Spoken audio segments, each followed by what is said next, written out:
Morning.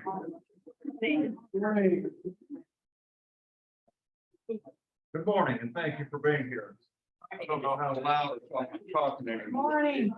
Or, wow. I'm hearing me real well. Let me cut me down. I'm sure my wife and family have been trying to do that for years. Yeah. How about now? Can you hear me? Yeah. I tell you, going deaf is tough. What?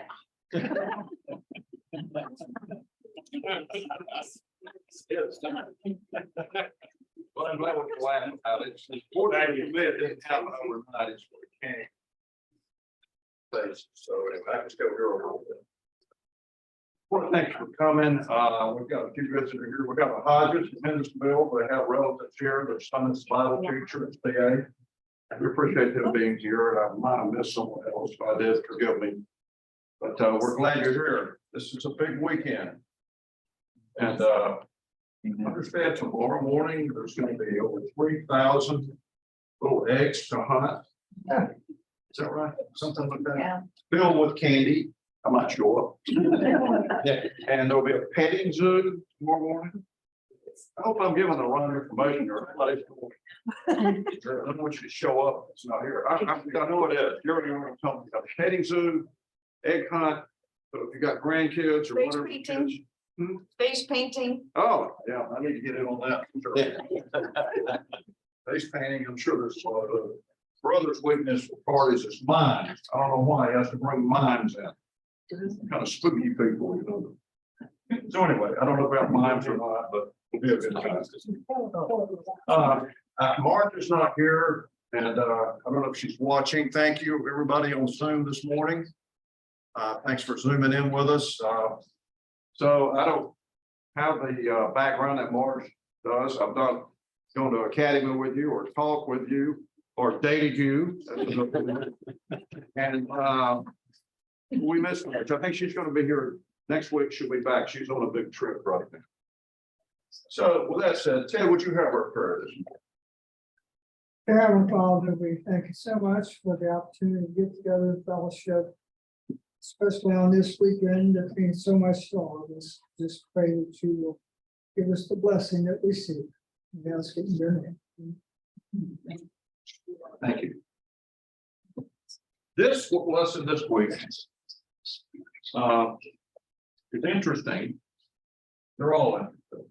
But first thing I want to say is our goal when you come in here is that when you walk out, you're just a little better off than when you walk in. We try to hit that mark every week. I hope we do. Sometimes I know question, but I hope that you're better off when you walk out than when you walk in. We had a great lesson this week, by the way, for those that are new. Our lessons are written by Doug Telstra, who teaches at Walla Walla. He's retiring in July, and he'll be moving back, I think, part-time to Chattanooga, maybe. Cool. So he'll be teaching more in person, which is wonderful. I consider Doug to be probably the best Sabbath school teacher I've ever heard in my life. And he'll be here more. Wow. So the question this morning is, are you sometimes motivated by fear? Are you sometimes motivated by love? Or you're like the salesman that could sell an icebox to an Eskimo, or you like the Eskimo that will buy one.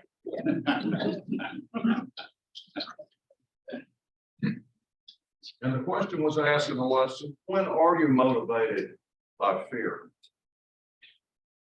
Any examples of when you've been motivated by fear? Heavens to Murgatroyd, there's COVID. People wearing the face mask, not coming out of their house forever. Not going to funerals, not meeting people. Depressing, wasn't it? Yeah. Very depressing. And through that, a whole new system of employment was kicked off. You work remotely.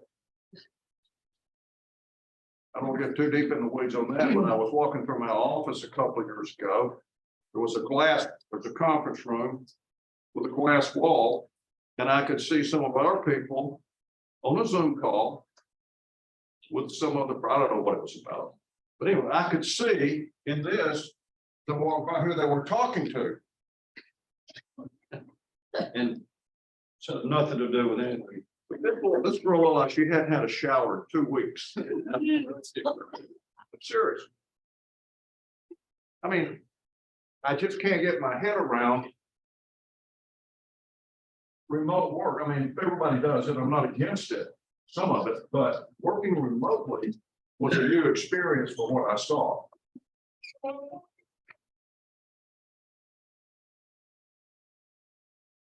When are we motivated by fear? Yes. I was struck and underlined verse 42. Yeah. At the same time, many among the leaders believed in Jesus, but because of the Pharisees, they would not confess their faith for fear that they would be put out of the synagogue. If you watch the news today and all the terrible things that are happening in our country, there are many people that are afraid to speak up because they'll get canceled, lose their job, lose their friends. Fear. Yes. Good. Yeah, again, speak up if you would, not just for me, but there were some other folks here that too. And we're going to get into that. I mean, our society now is definitely dividing. Those that will speak up, we were talking about this yesterday, and I don't want to get into a political discussion, but it seems like the people are trying to hold the line around the red states in the South. Chattanooga was, until last year, the most Bible reading city in the nation. It fell to third. Now, I don't know if we quit reading or if somebody else started reading more. It didn't tell what the reasons were, but Chattanooga for years was the most Bible reading city in America. Can you imagine trying to calculate that? I don't know how they do it, Yeah. but I took it as good news. But just look around Chattanooga, not just at our church schools, but Silverdale. Ever heard of Silverdale Baptist? Yes. It's exploding. They built a new church. They can't get in it. It's so full. Yeah. They came out to Ullawa here, built a new one here. Can't get in it. Their church schools. I went to a basketball game. CA was playing Silverdale. I swear, you need a golf cart just to get around the campus now. You get from the old gym to the new gym and the gym that's being built. It's shocking. But I think it's a wonderful thing. What's the Chattanooga Christian down at the base of Lookout Mountain? Exploding. People are looking now for Christian education. And I hope they find it. And part of the, I have, Let me get back there so I can appreciate you. Yes. I think part of that is the public schools have gone very left. Well, yeah. Extremely Left, whoa, very low, just different. and parents don't like it. But the administration continues because they get money from current Well, yeah. governing administration. So, and again, I don't want to get too deep in the weeds on this, but what do you do about it? I was called a couple of years ago about a movement that was being supported by the Coca-Cola Foundation. And those founders were very conservative people. And we had 3 major Coca-Cola foundations, we still do, in Chattanooga. Now they're a great source of wealth as well, because after 4 or 5 generations, the heirs are not quite as interested in Chattanooga. They moved to other cities. Those foundations remain, and one of those foundations was supporting a very left-wing educational program. Very left-wing. And I didn't believe it. And so I asked one of my buddies who is close to the people that run the foundation. I said, this is what I hear is going on. And he says, it was Monday morning. He says, I don't believe a blanket blank word of that. I said, okay, would you check it out? He said, yeah. He called me back in about an hour. And he said, every blanket blank word is true. I can't believe it. So for the first time in my life, I organized. 42 businessmen quickly went to the Stir restaurant on Market Street. I didn't know these other guys. And they were made aware of what was going on with this movement in our schools. The next meeting, 120 people showed up. That movement is now over. It's out. No longer in our public schools. We didn't demonstrate. We didn't burn buildings. We just simply went to the leaders and said, we are not in favor of this. And the foundation stopped supporting that. So how do we maneuver through this without necessarily becoming an activist? That was my first time to ever stand up and protest. Second time, when we're trying to defund the police in Chattanooga 2 years ago. I stood with the police. Some of the people sent out for barbecue to feed us when we was out down the highway. And some people sent out to work barbecue for the event. I know we'll get back on the lesson in a minute. So I'm just the left threatened to burn the restaurant down if they sent the barbecue out. You didn't hear about that. You didn't read about it because our Chattanooga News Free Press now is well. They did not publish it until 3 days later. So enough of that. Let's get back to motivated by fear. No. The church hasn't been immune to this either. Think about Jonathan Edwards and his sermons, sinners in the hands of an angry God. And the church has tried to scare people into heaven by their picture of hell. And so we need to not want to go to heaven for fear of hell. Yeah. We know all about that.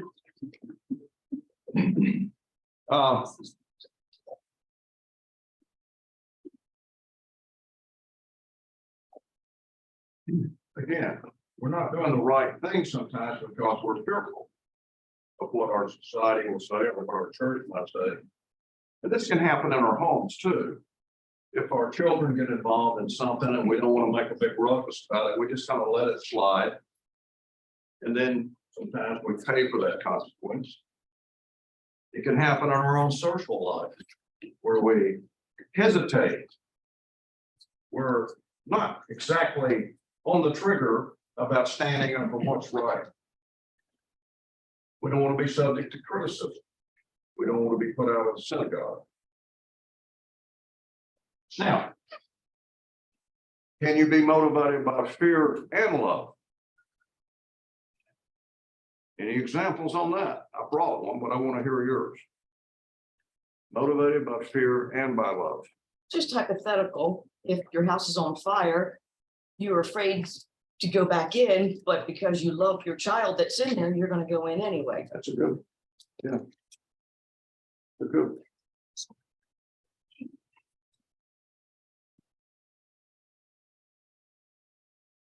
When my son, oh, good, we got to, yeah.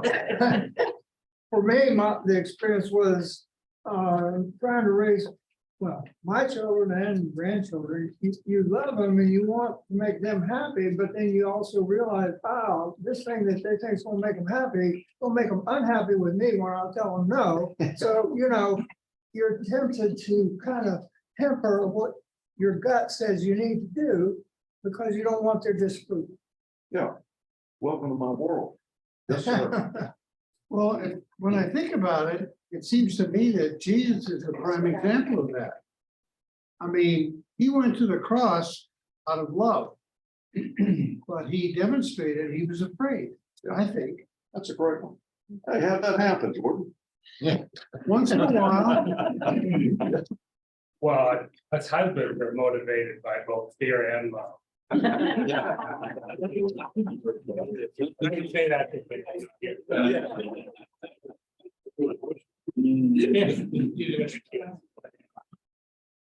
Oh, that's great. Love is the answer. Example was given by just a minute ago. Not wanting to go and there and help. Yeah. To me, love takes away fear. Therefore, if you really are loving as Christ loved, then you have no fear. I think That's what he did when he went to the cross. He wasn't afraid of it, but he had to make that choice and that decision. In Gethsemane. Yeah, and that's really taking the crux of where we're trying to get today. I had something happen yesterday that I don't even want to talk about. Well, we'll move. It was love and fear, but I'm afraid there was less love in it than there was fear. My son wrote a paper. When he was in high school, he's 36. That was in high school almost. That was my other son. I didn't tell you about it. Sorry. When my son Joel was in high school, he was asked to write a paper on something interesting. And I found his paper years later. Judy showed it to me. I couldn't find it, so I'm paraphrasing. You know, have you ever kept something you really didn't want to lose and you kept putting it somewhere and you can't find it all of a sudden? Always. There's two papers right now that I'm desperately trying to get a hold of, and I can't find it somewhere in my study. But anyway, he wrote a essay on his family. And we're talking about fear and love now. He mentions me in the paper. He says, I love my dad very, very much. But at times, there's a tiny portion of me that fears my dad. That's a good thing. And I didn't have a problem. Especially as he became more and more of a teenager. He goes on to describe his brother and his sister, and then he shifts to his mother. He says that our family could not exist 1 week without her in charge. And she is the glue that holds it all together. Love. Then just a little anecdote here that I thought was probably the funniest thing that I'd ever heard in my life. He also mentioned that he has the distinct honor of being the only person at Macaulay Schools for Boys who had an uncle blown off someone's front porch by a shotgun for singing Christmas carols. It only happened to an Adventist. But it's fear and love. Yes.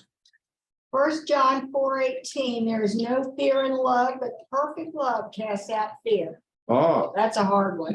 well, it is. You'll have to hold that for Doug when he comes back. We'll throw that one in, because I can't handle all that. There was also a big discussion last week about, do you really love Jesus? We'll get into that just a bit. How do you love somebody you don't know? Right. Wasn't it Doug that told the illustration? Wasn't it Doug that told the illustration that his father jumped in front of a car to save him? Yes. Yeah. I fear getting in front of cars. I'm sure his dad did too. But there was a love for a little 2-year-old that said, hang the car, I'm saving the kid. Yeah. You remember the story about when some big kid stole his watch from him when he was little? And his dad chased them down, they were camping somewhere. Cornered him, took that watch away from them. He was little and those were big boys. You know, no fear there. No fear. Yesterday I was called about my place in Florida. Someone had rented their house out. Some people, they were drinking and had loud music around the pool. Well, you can have music around the pool, and I don't think down there's any rules against. If you keep it in line, there's nothing said in the rule book I saw about having a drink out there. But they were disturbing the whole neighborhood. So I'm up here and my 3 brilliant neighbors who like to run the homeowners association. Yeah. They're afraid to go out and say anything. Yeah. These guys are 35 years old. I mean, my whole life has been about confronting these kind of things in properties. You can't do that. But they were afraid. How much did they love the neighborhood? How much did they love their investment? And I asked one of them to go out there and tell them, stop. Just stop. You're not even an owner, you're a tenant. which is another story. They're illegally there, but they were afraid. Man, if you're not going to stand up to the real problems in the world going on right now, I mean, you can't handle 3 drinking teenagers.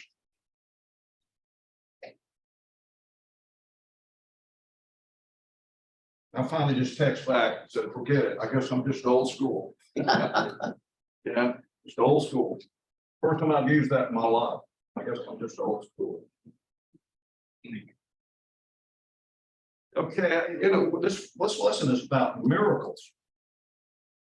How many of you have actually seen, and let's not get into a beautiful sunrise or something, have actually seen a miracle, a supernatural miracle? Have you ever seen? Yes, speak up. So I get kind of going back to your initial question. Here when Ukraine started, what, a year ago? Just over a year ago? What sort? Ukraine, the war in Ukraine, I felt impressed to go. I'm part of a couple of different disaster response groups. One is Gideon Rescue, one is to serve.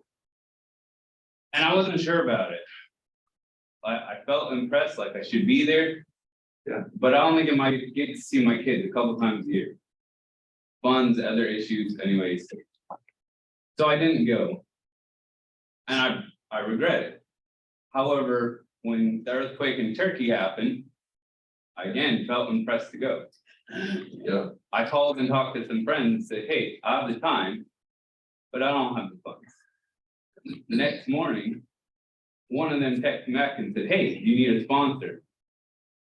Yes. Within 24 hours, I was on a plane to Turkey. I prayed about it. I said, hey, God, if you want me there, you have to open the door. I can't. Really? It continues. We get there. And I'm there by myself. The rest of the team is coming. And as the team is flying over from Dallas, there's a medical emergency on the plane. Yeah. Well, during that emergency, there's 2 of our team are paramedics. They take care of it. When they get there, Turkish Airlines, hey, we'll fly you wherever you want to go. So they fly us to Adana. We're stuck there, 8 hours away from the earthquake zone. Praying about what to do. One of the team sees a helicopter way off in the distance. They sit there and they start using Google Translate to talk to the security guard driving around. Okay. He finally understands, hey, they want to go talk to whoever owns the helicopter. Takes him over there. It's Turkish Coast Guard. Wow. Within 20 minutes, they're headed back. The Turkish Coast Guard says, we'll take care of it. Get a call from the US National Guard. And hey, we heard you need a ride. They're like, yeah, the Turkish Coast Guard taking care of it. They're like, no, they deferred it to us. So this just keeps Within one event after another. What did you finally get to the earthquake, huh? within 45 minutes, there's 2 Blackhawks there to pick us up, Wow. drop us in the middle of the earthquake zone. Wow. I know that shepherds told me once that you were trying to get into medical school, Mike, about some money that just showed up when you were a kid. When I was trying to get into medical school, I was originally accepted to UC school, which was a lot cheaper. And they actually gave that my place to somebody else who bought their way in. And I was accepted to Loma Linda, but I only had $1,500. And they told me that if I didn't have a full $3,000 on his desk by Tuesday morning, that they would have somebody else take my place. And I was quite depressed and frustrated because I had no way to get in. I had another $1,500 check waiting, but it wouldn't come for 2 weeks. And that wasn't good enough for me. My immediate sponsor, my supervisor, noted that I was depressed, asked me what it was.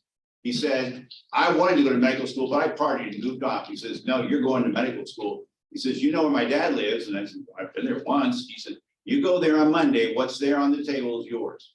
So I guarantee you an $800 check. That'll come from me. When I got there, there was the $800 cashier's check and a whole bunch of money on the table. I segregated into 20s and 10s and 5s and 1s and counted it down. When I put the last dollar bill down, I said $1,500. Wow. Wow.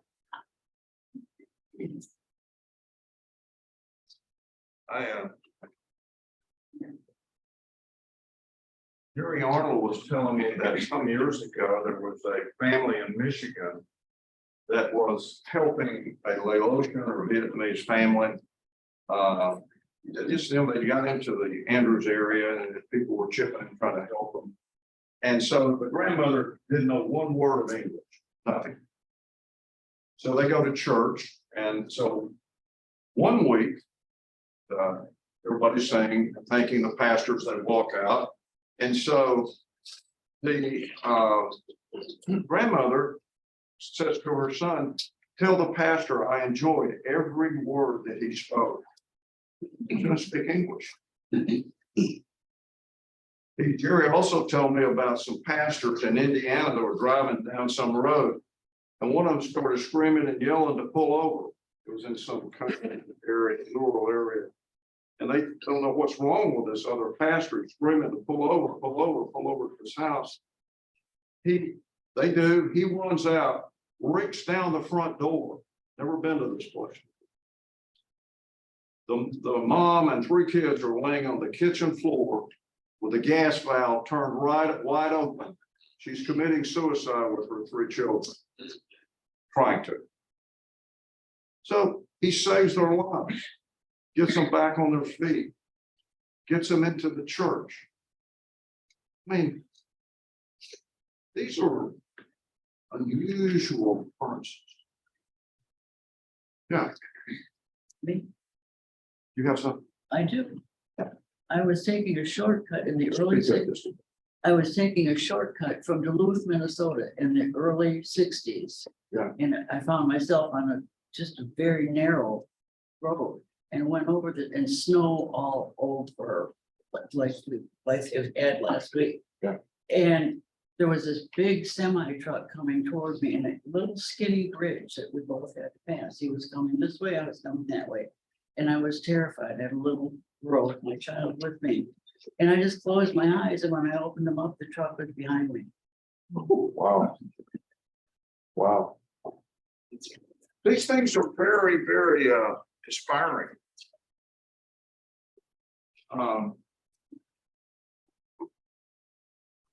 We're going to talk about miracles for just a minute here. John tracks Jesus' life by 7 miracles. I thought there were 8, Lloyd, but I noticed say 7. So anyway, we want to talk about not necessarily those 7, but Doug gave us in our lesson 4 or 5 miracles that he wanted us to just track that fits into our lesson today. And the miracles that John describes as he tracks Jesus' life chronologically is water into wine, healing of the nobleman's son, the pool at Bethesda, feeding the 5,000, healing the blind man, the raising of Lazarus, and the last miracle is the crucifixion and the cross. The first miracle, well, in John 27:37, it says, even after all these miracles and signs in their presence, they still would not believe him. That's in our lesson today. And let's read our lesson. It's 137, I believe, in harmony. Let me get through it here. Page 155. What page is it? 155. Yeah. Let's start. Let's start at the very last sentence. Well, anyway, let's go to page 155. At the top, it says John 12, verse 37. We'll start right there. John 12, verse 37. Even after Jesus had done all these miraculous signs in their presence, they still would not believe him. This was to fulfill the word of Isaiah the prophet. Lord, who has believed our message, and to whom has the arm of the Lord been revealed? For this reason, they could not believe Because as Isaiah says elsewhere, he has blinded their eyes and deadened their hearts so that they can neither see with their eyes nor understand with their heart, nor turn, and I would heal them. Isaiah said this because he saw Jesus' glory and spoke about it. Yet at the same time, many, even among the leaders, believed in him. But because of the Pharisees, they would not confess their faith for fear they would be put out of the synagogue. For they love praise from men more than praise from God. And Jesus cried out, when a man believes in me, he does not believe in me only, but in the one who sent me. When he looks at me, he sees the one who sent me. I have come into the world as a light so that no one who believes in me should stay in darkness. As for the persons who hears my word, but does not keep them, I don't judge it. For I did not come to judge the world, but to save it. There is a judge for the one who rejects me and does not accept my words. That very word which I spoke will condemn him at the last day. For I did not speak of my own accord, but the Father who sent me commanded me what to say and how to say it. I know that his command leads to eternal life. So whatever I say is just what the Father has told me to say. Verse 37, it says, even after Jesus had done all these miraculous signs in the presence, they still would not believe in him.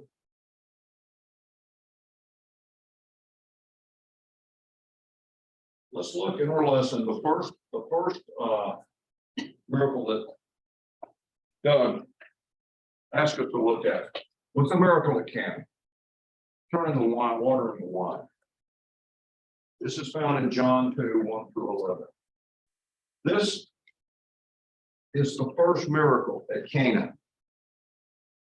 When you hear this story about turning the water into wine, what comes across your mind? You've heard this story 1,000 times. What races through your mind when you hear this story again, when you think about this story? Yeah. Well, I always wondered, because they didn't ever say, but what miracles did Jesus do growing up as a child that she knew that she could go to him and he would do something about it. He could create a miracle over it, you know? Yeah. Because you just don't go to somebody and say, turn this water into wine, or, do something, because you have to have some facts behind you to know that they can do what you ask. Amen. Yes. Tongue in cheek, one person had asked, was it red wine or white wine? I don't know. What I was going to say is that he wanted to honor the family that was having their son married because of the fact that that would have been a disaster in some cases in that country. Yes, and I didn't know this, and probably many of you do, but years ago when we studied John, in my Friday morning thing, in certain instances, that if you ran out of food or lodging, you could be sued by the host, by a guest, you could be sued. But, I'm surely that was a far-fetched, occurrence, but one thing we have to remember, these people in this area were very poor. These weddings would go on for a week sometimes. This was a major event for the relatives or some of the community because of their socio status. Economically, it was tough times for this. So a wedding was kind of Christmas. One thing that, right. I'm just gonna say, this is a wedding feast, which is a celebratory thing. Yeah. And it's at the beginning of his ministry. Now, at the end of his ministry, at the Last Supper, he says, here's this drink, take this. He says, I will not drink this until I can drink it with you in heaven, a celebratory. And now he's proven that he can say the word and create a river of grape juice if he wants. But he's choosing not to because he cannot wait to drink it with you and I. Well, it's a great point. Great point. I like the fact that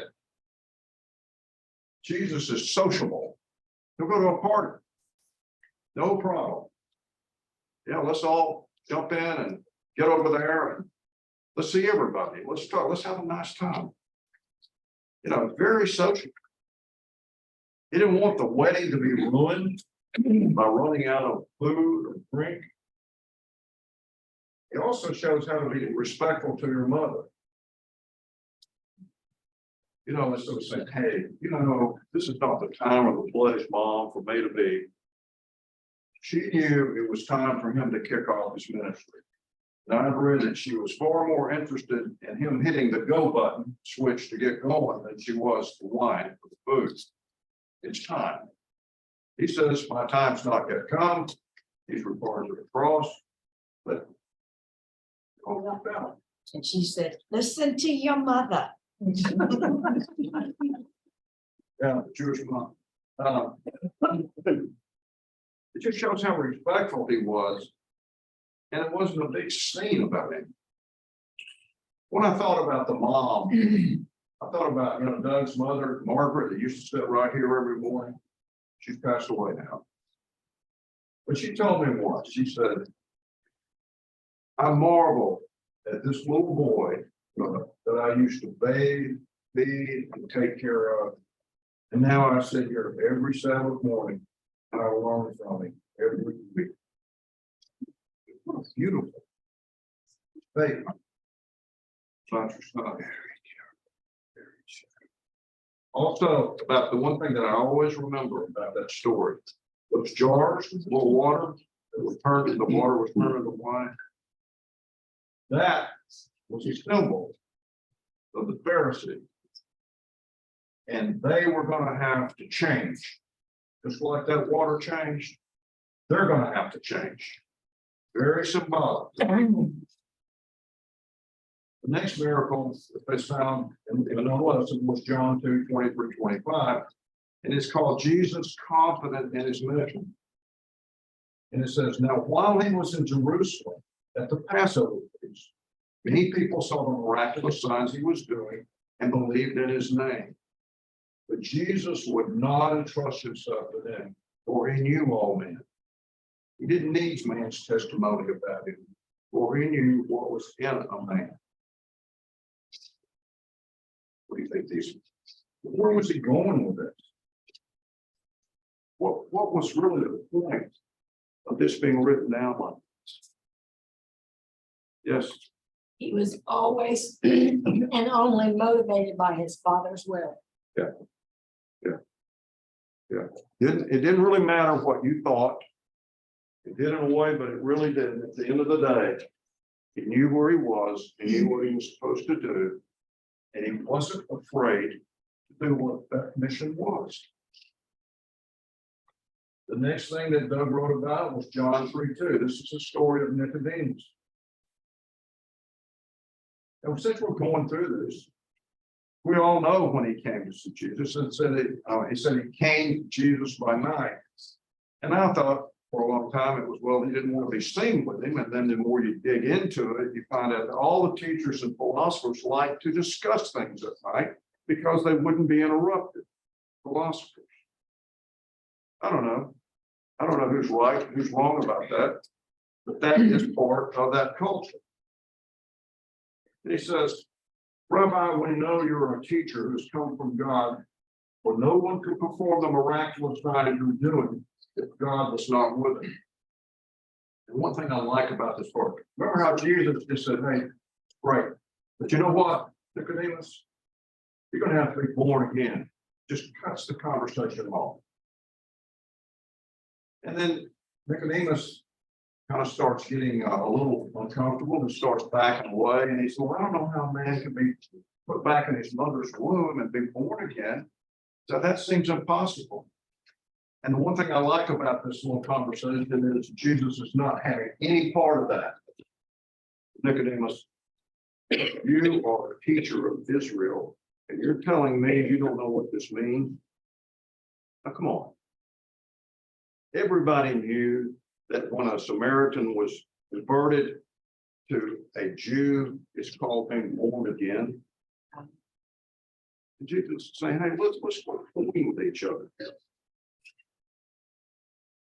You know, I know you heard about that miracle in Canada. It just happened a week or so ago. I know that's why I'm here. And they said, but, you know, Nicodemus, those jars full of water, and that water that was trying to represent you, that was turned, and you're gonna have to change. That was the whole purpose. When it came to you, is why I did that. You must change. Then we have the healing of the Capernaum's official son. And I wanted to read that to you just for a second, if you don't mind. I think I got that one the right place. Let's see.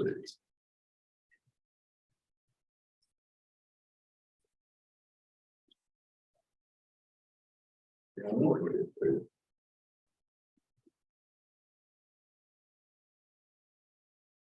Page 41.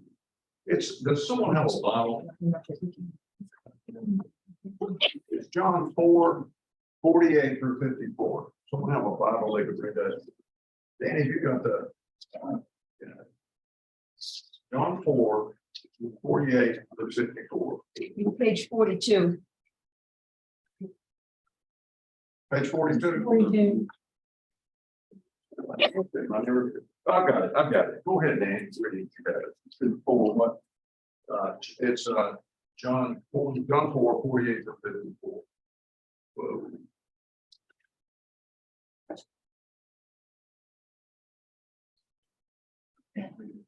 I don't have a glass. I've got it. I'm sorry, I can't see the print. Go ahead, Gordon. Read it. Unless you people see miraculous signs and wonders, Jesus told him, you will never believe. The royal official said, sir, come down before my child dies. Jesus replied, you may go, your son will live. The man took Jesus at his word and departed. While he was still on the way, his servant met him with the news that his boy was living. When he inquired as to the time when his son got better, they said to him, the fever left him yesterday at the 7th hour. Then the father realized that this was the exact time at which Jesus had said to him, your son will live. So he and all his household believed. This was the second miraculous sign that Jesus performed, having come from Judea to Galilee. Yeah. I hope you don't mind going through these miracles. To me, they're very inspiring. It really sets the scene for what's coming. Jesus is back in Cana, and this royal official who lives 15 to 20 miles away, he finds Jesus and begs him to come heal his son. He is probably a highly placed royal official, and he could have been, he's in King Herod's court, which is kind of suspect. He could have been a Samaritan, or he could have been a Jew. He is representing, and he's resented by the people because he represents Rome. But yet here he is begging for his son. The people compared him to a tax collector. He was probably hated. It's 1 o'clock in the afternoon, and Jesus tells him, you may go, your son will live. And on the way back, we're getting into the next day, he meets his people with servants. And they're telling him that the boy's alive. Well, and he says, well, when did it happen? He said, 1 o'clock yesterday. It's amazing. This is the second miracle of Jesus. In John 2, it says, and a crowd of people followed him because they saw the miraculous signs that he had performed in the city. John 6:14 says, after the people saw the miraculous sign that Jesus did, they began to say, surely this is the prophet who is to come into the world. Jesus has just fed 5,000 people. Right? I was just thinking about that man when he asked Jesus to heal his son. And Jesus said, he'll live. He left Jesus, walked away. He didn't say, you've got to come. You've got to be here. You've got to do. No, he took him at his word. Okay. That's incredible faith. You just simply, okay, I'll walk away. Yeah, here is a guy working for the most wicked man in Israel, maybe the most wicked in Israel. And yet he has garnered enough faith, even with those associates he's dealing with, to believe it. That's encouraging. Jesus has just fed the 5,000, walked on water, he got in a boat with the disciples, and they landed in Capernaum, and this crowd follows him. And Jesus tells them, I tell you the truth, you're looking for me, not because you saw miraculous signs, because you ate the loaves and had filled me, and now you're hungry. That's why you're looking for me. John 6:30. So they ask him, what miraculous signs then will you give that we may see and believe? What else will you do? Our forefathers ate the manna in the desert, written. He gave them bread from heaven to eat.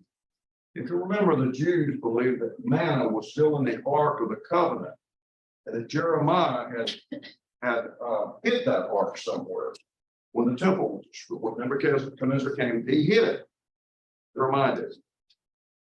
And they believed that manna was still in there. And then Jesus makes this incredible statement.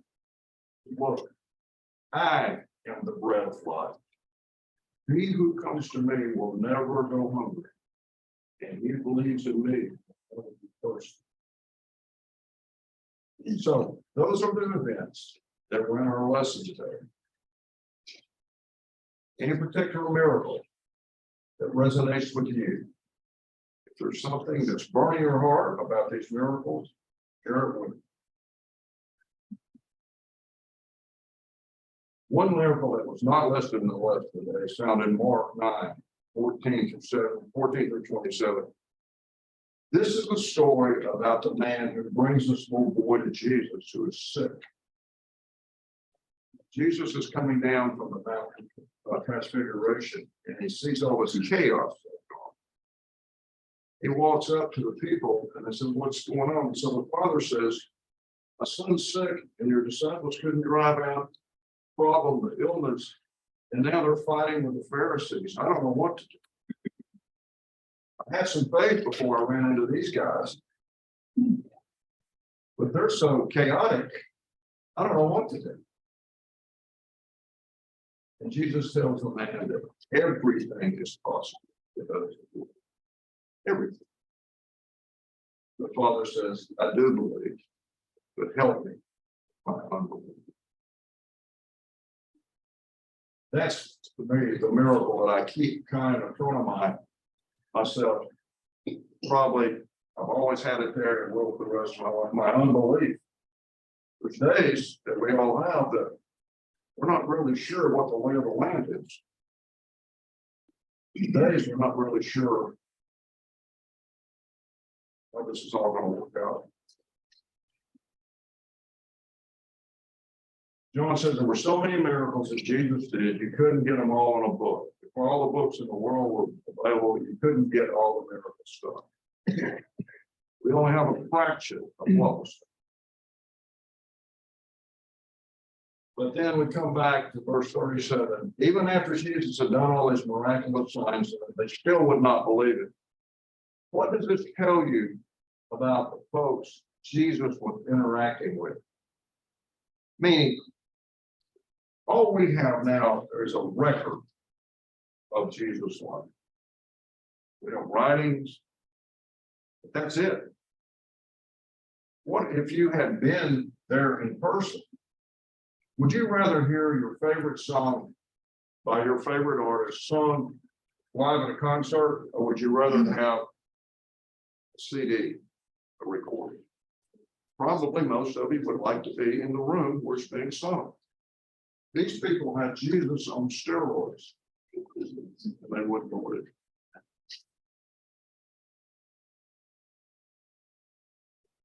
Unbelief or denial. I've asked you this before. Is doubt a sin? Doubt, is that a sin? No. No. I doubt a lot of things. Sometimes I doubt why I'm even in this church. But when I do the math, I'm always coming back to the Adventist church. But if we don't doubt, that means we drink the Kool-Aid.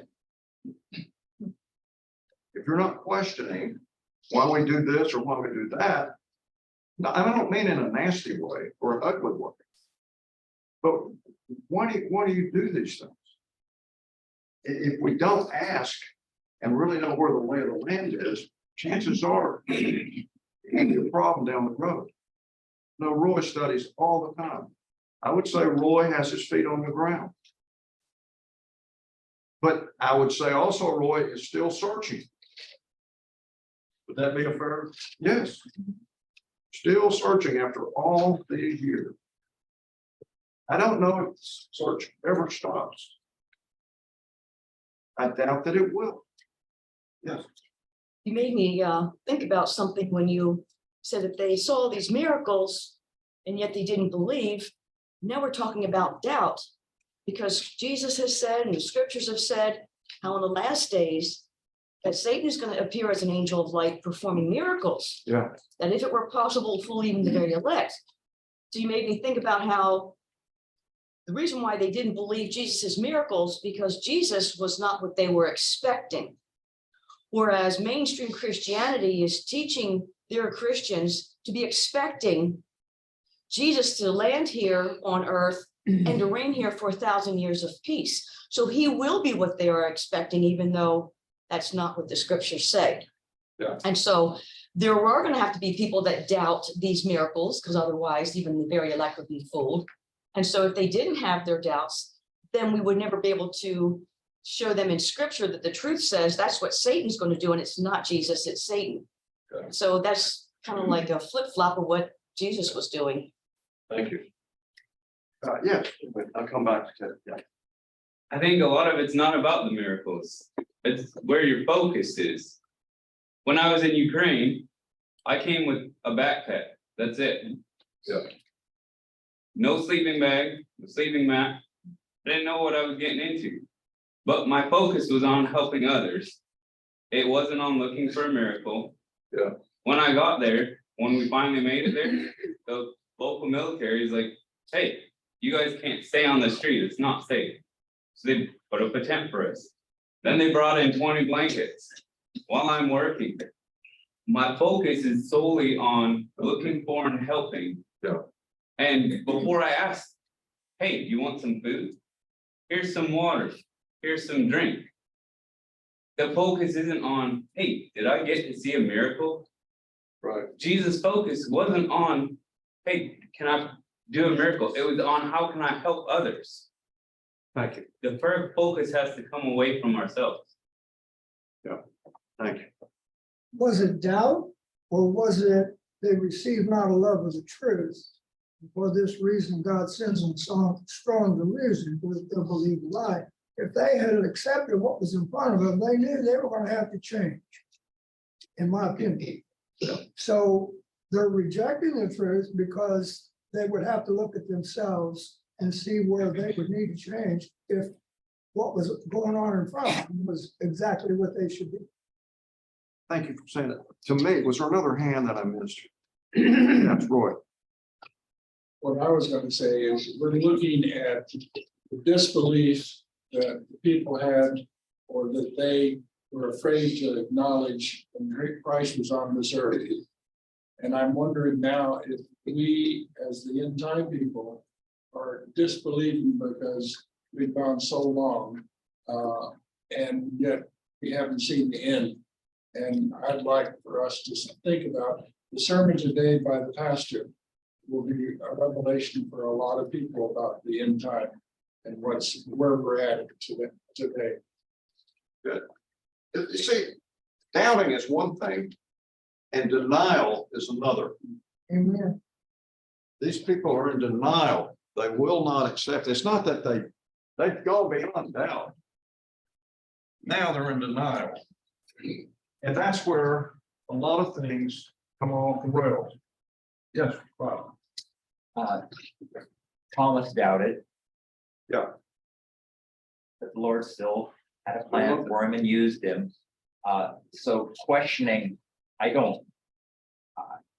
The Lord said, blessed are those who believe without seeing. Yeah. And so I think it's better if I don't doubt, but I still do. Yes, that's so do I. But there are certain things we don't doubt. We're not in denial that Jesus was on this earth. We're not in denial that he was on the cross. I hope. We're not in denial about that. But how do you love the Lord? You know, how do you love the Lord? You know, how do you love somebody you don't know? It starts with trust. Then we move up the ladder. I've got a 20-year-old, 20-month-old grandson, and I've got a daughter that just wants to run up and grab him every time she sees him. Well, he's nervous about that. Doesn't know her. But she's just got to grab him and hug him and bounce him up and down. He's looking around like, I don't really know you. I'm not comfortable. That's until he got to know me, I just went up and kind of like waved at him. And now he's in my lap. He trusts me. You can't love without trust first. And then that's the problem with Jesus back then.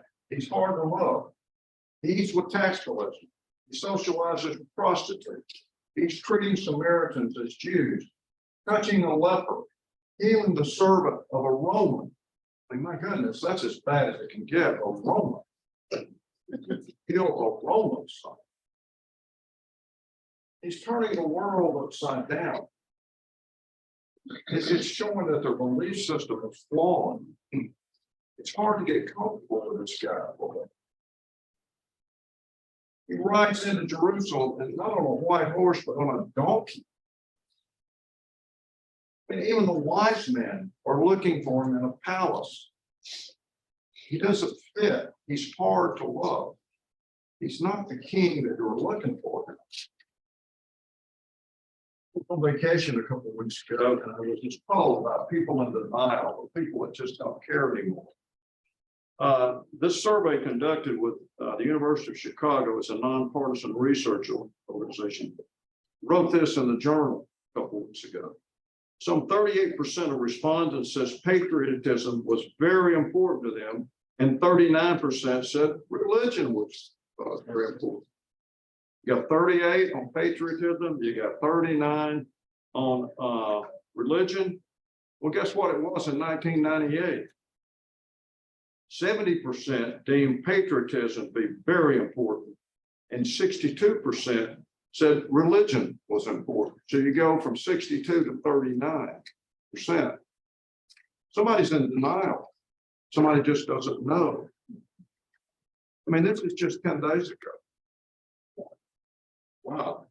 And guess what the number one motivating thing is? The real priority that has grown in importance in the past quarter century, which was cited as very important by the new survey, 43%, money. It's very important.